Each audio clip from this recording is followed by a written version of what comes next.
Hi, Tayria. Hello, Thank you so Julia. much for agreeing to be a part of this Breaking Through the Void Summit. I'm absolutely delighted that you're here today talking to me. So today we're going to be speaking about your topic, which is recovering your connection to personal and collective messages occurring in your nightly dreams. And I'm very excited about this because dreams is something I've always wanted to just delve into more deeply, have a greater understanding of, and certainly how they can be used to just, I guess, reconnect with ourselves and get some clarity on what's going on in our lives and Absolutely. the Yeah. wisdom in that. Yeah. So I'm delighted that we're going to be talking about that. But before we start, I just wanted to talk through your biography so I could let everyone know a little bit about you before we start. Okay. Okay. So, Sure. Tayria, you've worked intensively on your own and other people's dreams for more than 40 years. And in 2004, you established Bridging Worlds, a centre for working with individuals and groups to bridge the waking mind with the dreaming mind, the visible with the invisible, the domesticated self with the wild self, culture with nature, the conscious with the unconscious. Currently, you have a private practice specialising in dream analysis in Asheville, North Carolina, where you work with clients in person, by Skype and by telephone. And you also offer dream groups, workshops and lectures. And to top all of that, you also have a PhD in depth psychology from Pacifica Graduate Institute, and you've been a minister in an interfaith organisation for 20 years, a professor at undergraduate and graduate levels, and owner of a retreat centre in the remote mountains of Western North Carolina, where you conducted retreats, vision quests, and sweat lodges. Yes. That's amazing. That's absolutely amazing. Well, I'm old. I've been around longer. So you just keep doing things. Yeah. And things you love by the sound of it. Yes, absolutely. Yes. Thank goodness for that. Uh-huh. Yeah, no, that's fantastic. Well, I can't wait to glean some of your wisdom. So why don't we get started? So talking about dreams then, what function do dreams serve us? Well, I think everybody in the world intuits the importance of dreams, and it seems to be a lost art and a lost science in so many ways, where people just kind of like, oh, well, whatever that was. But I know that there's a deep innate sense of the importance of dreams, and that's because they are important, because they're deeply important. And somehow in our training over the last maybe a few centuries, the wisdom of the dream has been marginalized as more of the rational thinking has become more dominant. But if you look back in literature, mythology, every scripture there is known to human consciousness, there are endless stories about the importance of dreams and what's been received in dreams. And even certainly currently, you'll find scientists who got their best ideas in a dream. Einstein got the theory of relativity in a dream. And musical composers first heard the themes in their music in dreams. And it goes across the board that the dreams continue to be those messengers of something from the larger self, the larger consciousness. There's so many ways to put a name on it. The unconscious, the great unconscious, the great spirit, the divine voice, the objective psyche, the collective unconscious, God, angels, ancestors, fairies, little people, whatever, nature herself, people, all kinds of ways of divining what these voices are, and all of them probably at their own level are exactly true. But it seems to be our connection to a larger consciousness that is available to us nightly, and is always coming to guide us, to give us what we need to know. It always shows up at exactly the right time for what we need to know right now, today, in our current situation, our current circumstances. Even though it seems to maybe bring something out of the blue from way back in the past, it's coming now because that thing in the past, or that person or relationship or incident or whatever has some information for us now, has some reflection, some perspective. It's always speaking in symbols. It's not literal. It's one almost never takes a dream literally. If someone dies in a dream, or there's an accident in a dream, usually it's speaking in symbolic terms. So it's about remembering and relearning the language of the dream. And basically, I think if we begin to understand the absolute importance of the dream, then the dream, we'll start remembering them. It's because we've kind of forgotten how important that they are, that people don't even take the time to reflect or pay attention or write them down or discuss them with anyone. So once we establish in our own minds that they are healing messengers from a great, well, say the great unknown, but it's the great known. It's where we're most known. Yeah. That the messages come from. So, and it's, indigenous people all over the world today even, but for centuries, aeons past, listen to their dreams and the dreams of the people in the village every single day, and that's how they conducted life. That's how they made decisions on when to hunt, when to plant, what was going on in the dynamics of the community, how to think about things, where their cosmic origins came from. All of the best information, or the most important information, came to them in their dreams, and they attended to these with great respect and reverence. So my experience in working with my dreams over these many years, decades, is that it's true. They're important. They guide me every day. They're telling me what's going on, even as sort of obtuse as they can be. I get the sensibility of what the meaning of the dream wants to offer me, and I always know that it has the perspective that I'm reaching for and can't find in my conscious life. Mm.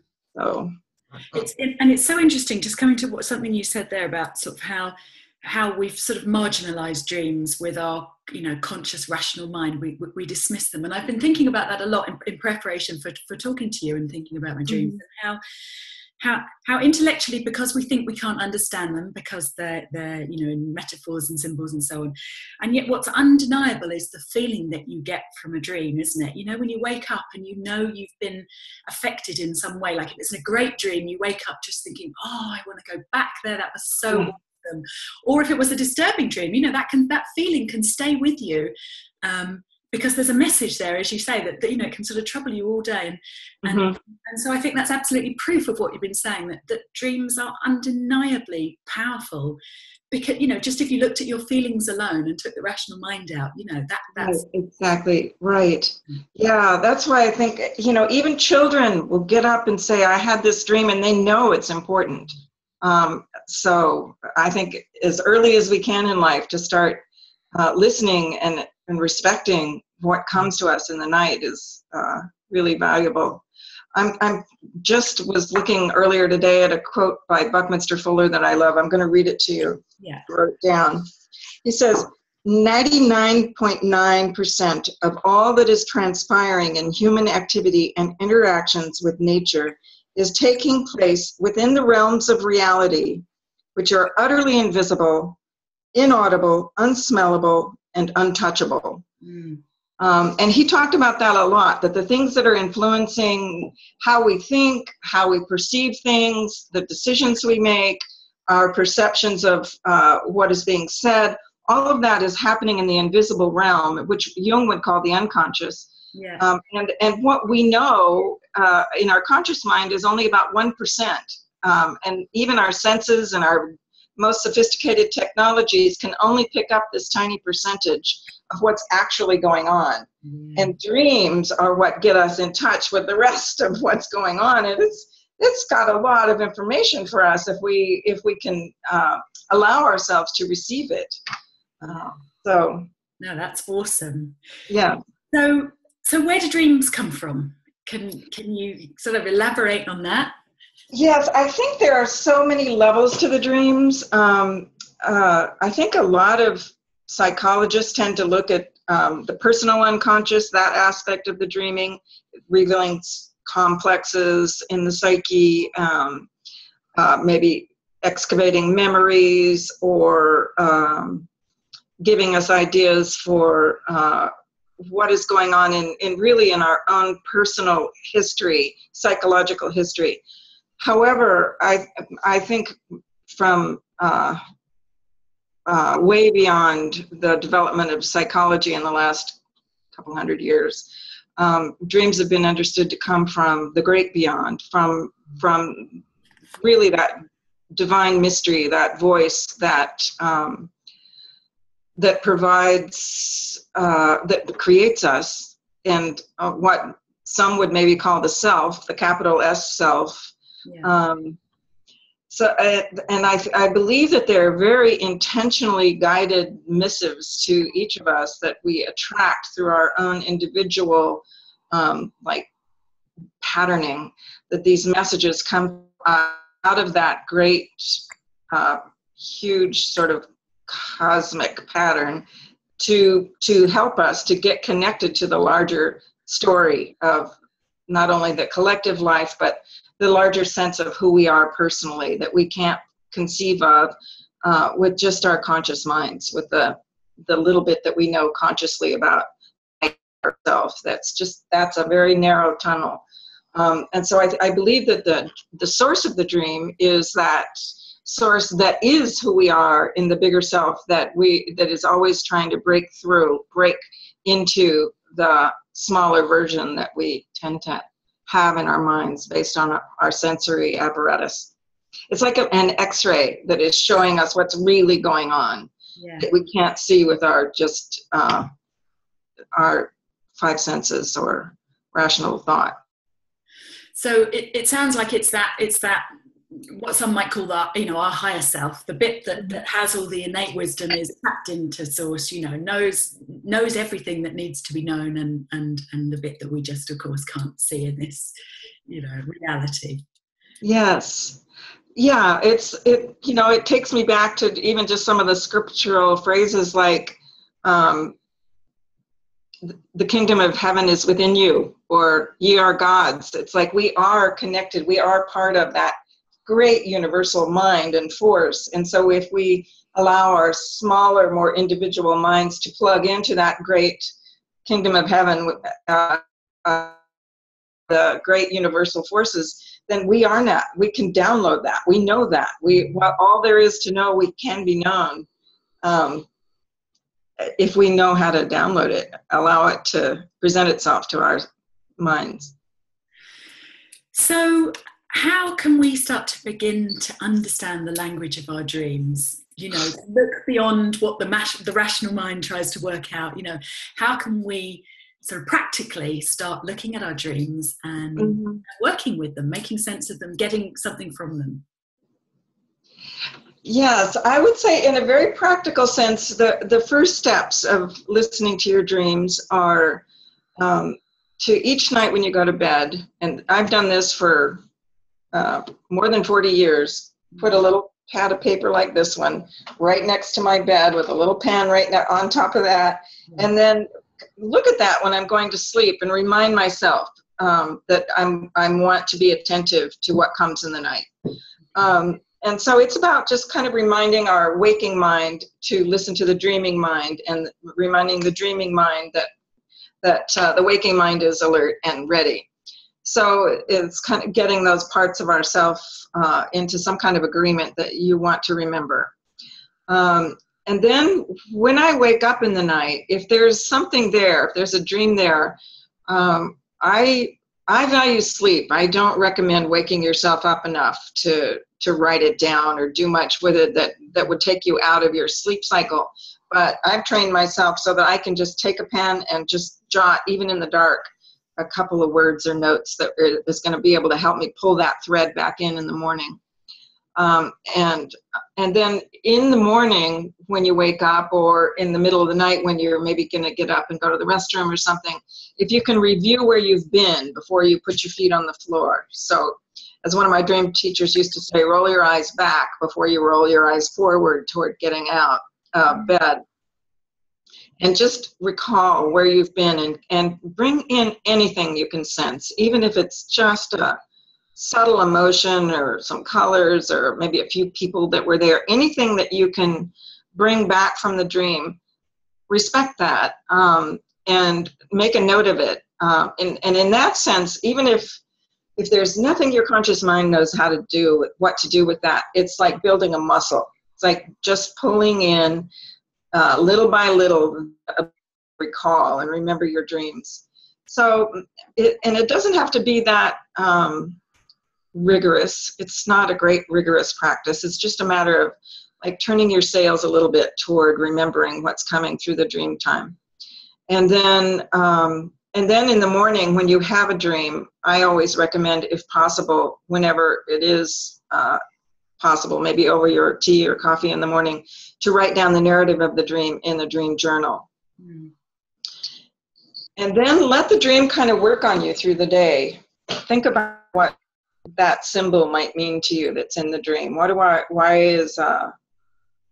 has a butterfly come to my back window? Why has this horse run through my psyche? Why is this old boyfriend all of a sudden showing up in my dream? Just kind of imagine what each of these things as symbols, even the weather patterns, even the inanimate objects as well as the animate ones in the dream, all have something that they're symbolizing to our consciousness and offering information about.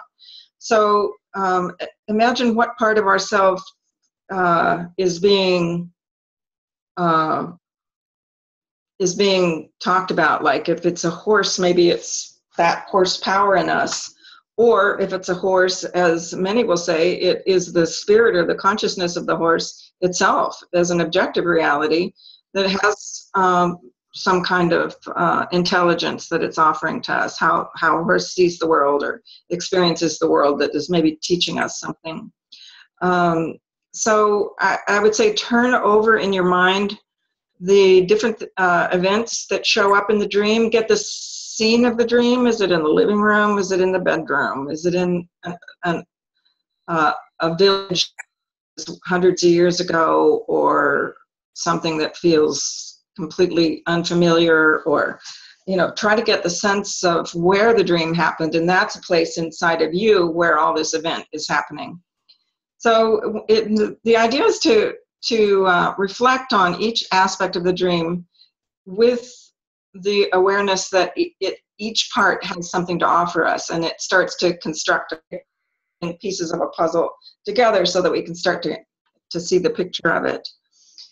And then I always recommend, if possible, to work with a dream analyst. I was in analysis with dream analysts for decades, and that was important. So if you have any option to work with someone who's familiar with dreams, or have a friend or a dreaming partner that you can talk to about your dreams, to just awaken and enliven that level of sort of symbolic language and thought and logic that sometimes seems unfamiliar to the waking logic.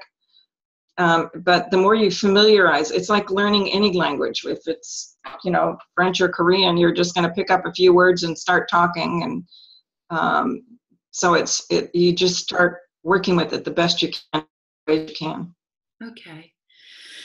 And then I've got so many questions, but let's start with one.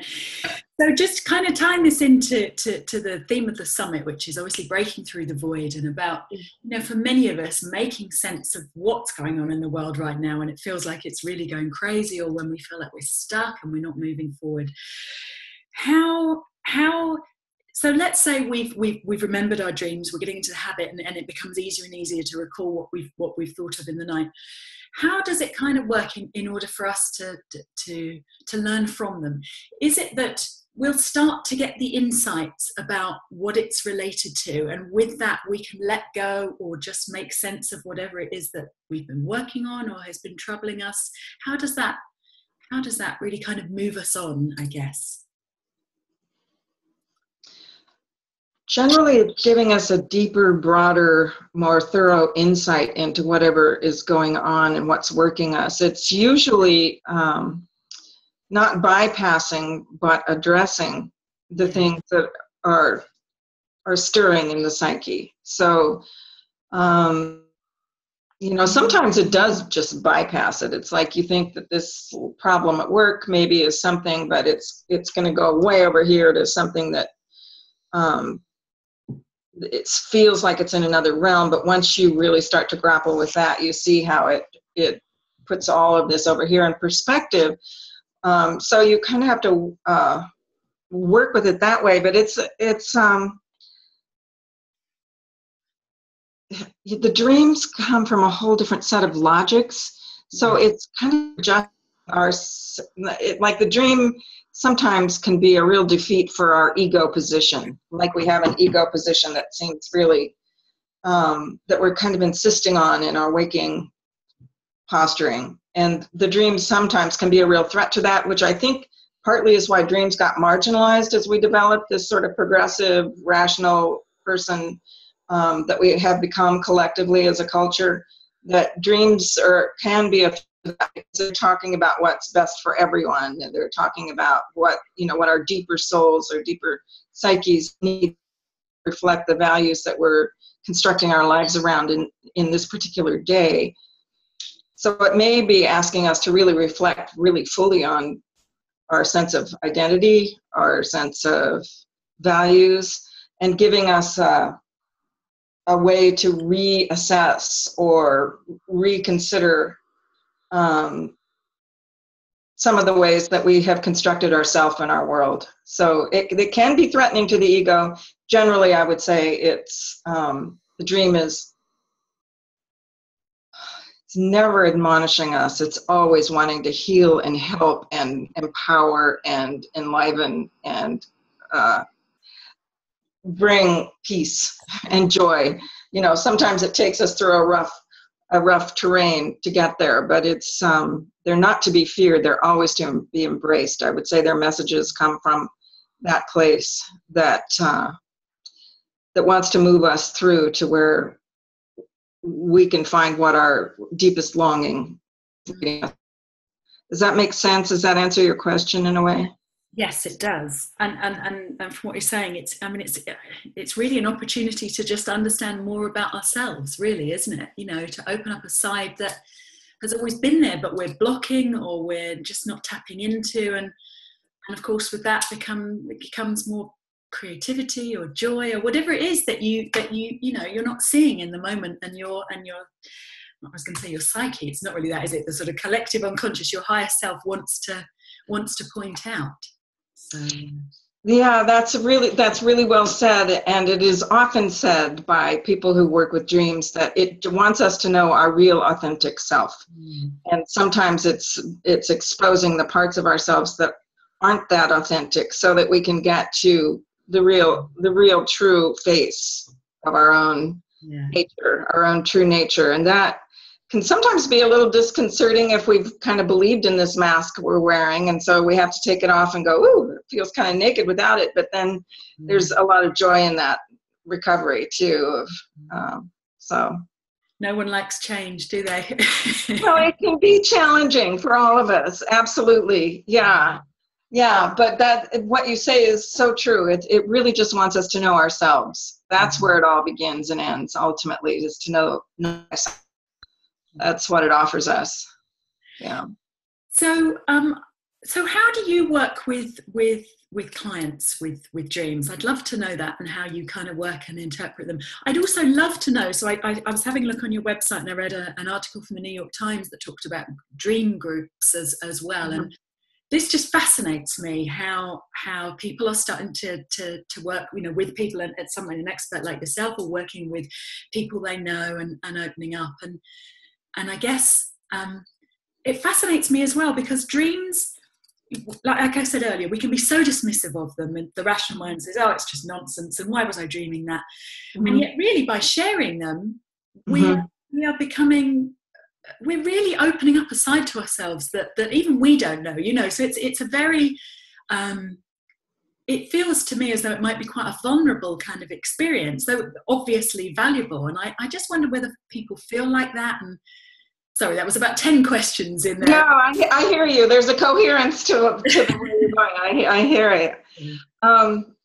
Well, I will say this about dream groups. I have been in a dream group, the one that I'm in now. Every week we meet on Wednesday night, and we've been trying to remember, but we think it's about 14 years now. So it's been we've been together for a long time. Yeah. You know, some people have come and go, and some have even passed away, but we've stayed with it. And I feel like in this little group, we all have our individual lives, but we really know each other in the depths that it's hard to be known or seen at that level in the rest of your life, because those conversations don't always arise. But there's a level of being known and seen, and an ability to show up yourself in a way, so you know yourself even better by staying in these deep conversations that the dreams allow. And then each person in the group, if we only work 1 or 2 dreams on that night, the whole you're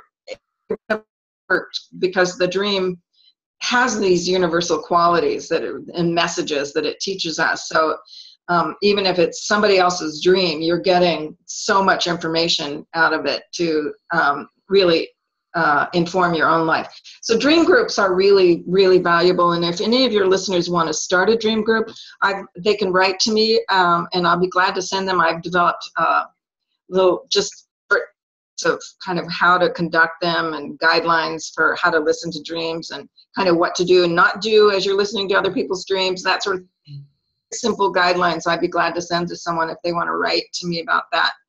But it's a really good idea to have a dream group, to get into a listening to each other's dreams. And it starts to vitalize that level of dimension of our own being. Our collective reality and personal reality is this dreaming self. And this begins to get us in connection with that aspect, dimension of the self and world. The earth itself is dreaming all the time. And if we dream with the earth, we get to know the earth in a way that it becomes alive. So there's that. And then you asked me, how do I work with clients? Basically, I try to get a sense of what's going on with the client. If it's a new client, I get a sense of where they are in their life. What are the things that are challenging them right now, and whether they have family, where the things are that are up for them. Or if it's somebody I see every week or more often, I just get some sense of what's been going on that week, because that usually gives me a context for the dream. Yeah. And then we listen to the dreams, and we basically establish what the setting is in the dream. That's always important. Get the setting. And they say if you understand the setting of the dream as an internal place in you, then you know what the dream is addressing. So if it's addressing a time in your life, like say when you were in college, then you're getting to know some aspect of your own identity that got developed then, or some events that maybe occurred then that your psyche is still carrying forward in a certain way. So you get to know the setting, and then you start at the beginning of the dream. Go with each event, person, and unpack them as a symbol. Like, what does that person symbolize to you? Is that somebody who's a good friend? Is that somebody who is an antagonist? Is that somebody who has a very paternal aspect? And so it may be just symbolizing a very paternal or dogmatic aspect of your own psyche, or you get to know the characters in your dreams, and it's safe to just call them different parts of aspects of yourself rather than themselves. Your good friend just means you're with a part of yourself that's very empathic or sympathetic with what's going on now, or somebody who's very critical, it's showing you your inner critic, that kind of thing. And then you just work with each aspect of the dream, and it starts to unfold, and usually it's unfolding right within the context of your life. It's giving you something to work with, some insight, some perspective on what is going on in your external world and how it's reflecting and developing your inner world, and your inner. So something, just following on from something you said, when, let's say you have a dream and something comes up quite regularly. So for instance, like I often dream that I can't walk. Like it feels like I'm walking through tar. Like my legs just won't get me anywhere quick, and I have that quite often. Mm-hmm. If something like that was to come up for someone, is that something you would pay particular attention to, or how would you interpret something like that? Well, people tend to have recurring themes in their dreams, Yeah. and especially if it is recurring, it's because your psyche really wants you to understand something about it. So if you and I were really paying attention to that and working on it together now, and in your just reflection with it privately, I would say try to look at the day that it shows up, like what it usually, as Freud would say, it usually is referencing something that triggered within 24, 48 hours of the dream. Okay. So look at your waking life, and what is it in your waking life that feels like you just can't make headway with it? You're just walking through molasses, or that it gives you that similar feeling. Yeah.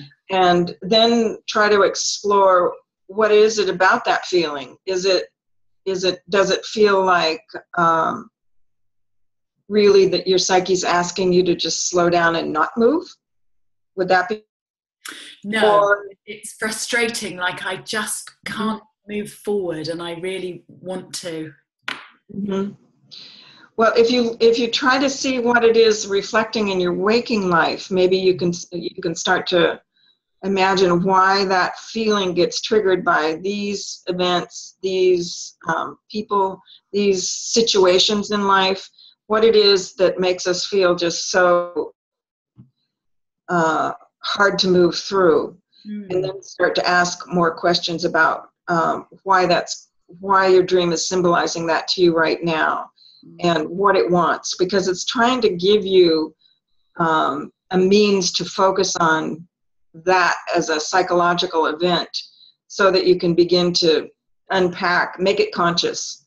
Yeah. It's your unconscious trying to become conscious, and as soon as you can make the unconscious conscious, you can work with it. That's what Jung says is the whole purpose of our life as humans, is to make the unconscious conscious, just to keep working with that, get another piece and another piece, and keep bringing it into the conscious mind, and then working with it. So what is it in your unconscious life that is slowing you down or inhibiting you, that if you can try to shine a light of consciousness on that, see what's going on with it, talk about it.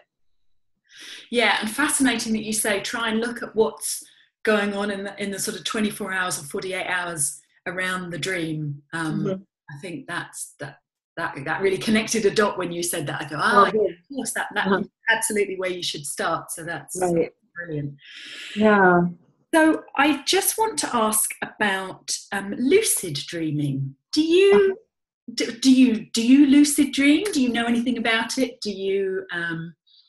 I'd love to know more about it. It's something that I've always wanted to do, because on the one or two occasions when I've kind of come to in a dream and thought, I can control this dream, it's been amazing, and I'd love to be able to do that. So I'd love to just get your thoughts on lucid dreaming to finish up. Well, I would say it isn't an expertise of mine. I have had and do have lucid dreams occasionally, and usually they just occur not by any particular intentionality in me that's like that's trying to develop that skill.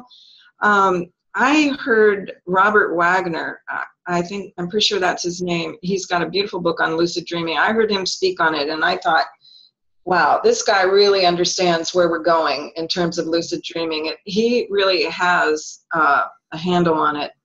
And Robert Wagner, I can't remember, the lucid dreaming is in the title. I can't tell you the exact title. So if anybody wants to read any more about it, I would recommend that you could find that.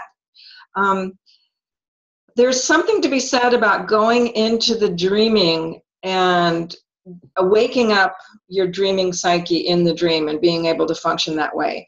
I personally, I think I have a preference for not trying to control the dream.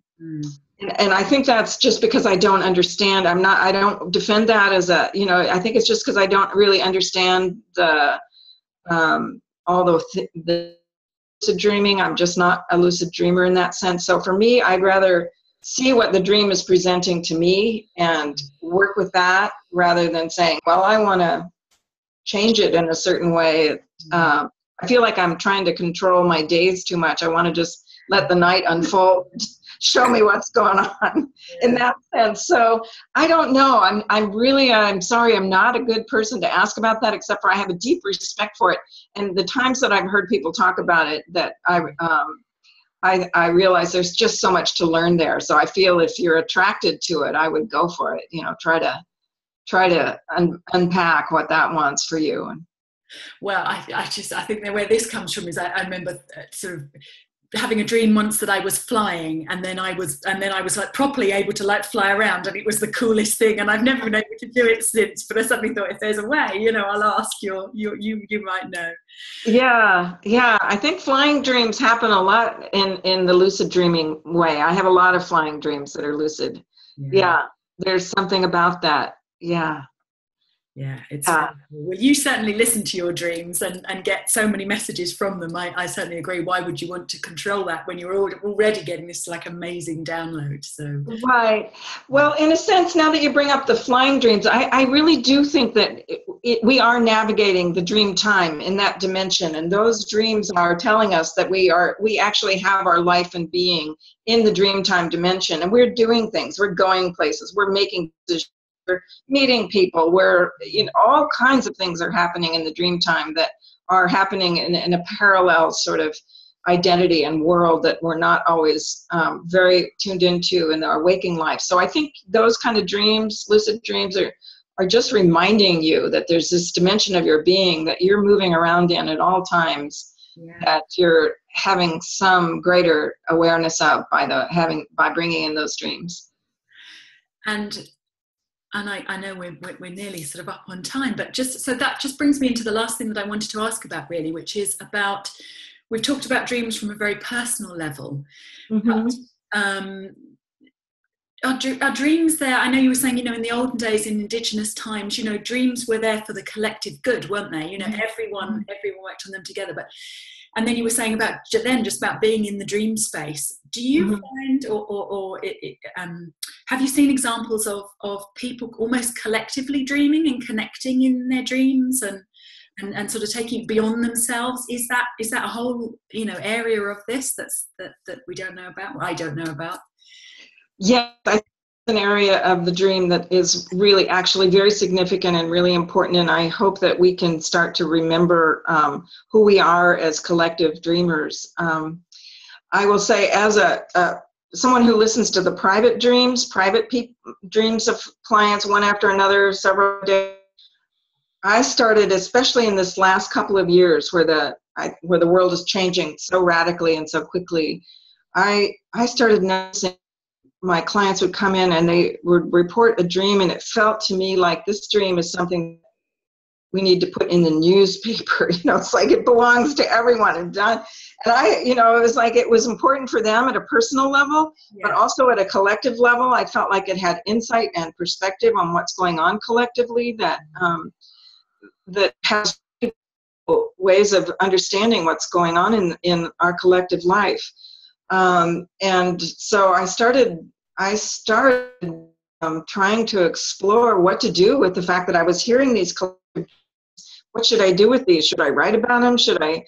And then Jocelyn Mercado and I were talking about this and decided to start a dream symposium. So every month we've created this symposium where anyone can attend.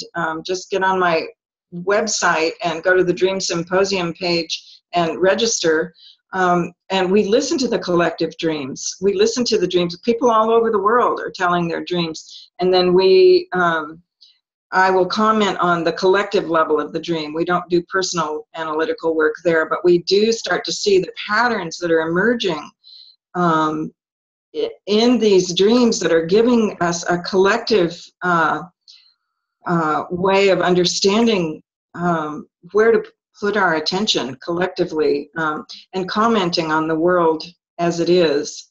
in a way that we can see and understand what we are living now as a species, and not only as a species, but as a one species in collection with, the whole of life, all our relations basically on Earth, what the Earth is going through itself even, and how to where to put our attention, or how to think about it, or what to call in, or what to maybe adjust in our own attitudes toward it, that sort of thing. So this collective dreaming, I think, is highly valuable. I mean, maybe even more, because we are a collective species. We belong to one another. We're connected to everything. And how do we get in touch with those connections? So yes, the dreams have huge collective intelligence, messages, insights. They hold up a picture, a mirror for us to see ourselves collectively. I think that's a very important aspect of the dream. Yeah, and that's amazing, and that's absolutely what I feel, and I I think will become apparent from this summit. Mm-hmm. That it's when we lose our connection, to each other, that we Mm-hmm. lose our connection to ourselves, and that's when we feel stuck and in the void and not knowing how to move forward. And I think it's so important that collectively we reconnect, we work together, we collaborate. Mm-hmm. It's that ties in so beautifully that dreams, and your dream symposium is a wonderful way of doing that. So yeah. Wonderful. So I know, so you mentioned your website. I know on the summit website we've got links to all of that as well. So yes, right. I will definitely be signing up for the dream symposium. I think that sounds wonderful. Good. I'll love to see you there. I think that it's got a lot of energy building around it. And we started a website called the Global Village. Everybody can go in and share with each other, that not just in the symposium, but all month long, then in between, share the reflections and the continuing conversation. It's becoming its own wonderful way to acknowledge the dreaming psyche. Great. Well, thank you for sharing that today. I'm genuinely excited about going to sleep tonight. Oh, good. Yes, it's always wonderful. Yeah, just to mention it adds more. Yes. Yeah. No, yeah. Awesome. Tayria, thank you. I thoroughly enjoyed the interview. I know everyone else will. It's been so fascinating. So thank you very, very much indeed for being part of the summit. Well, it's an honor and a privilege, and thank you for the invitation. And it's just beautiful to talk to you. Good. Thank you so much. Yeah, thank you. Bye, Tayria. Goodbye, Julia.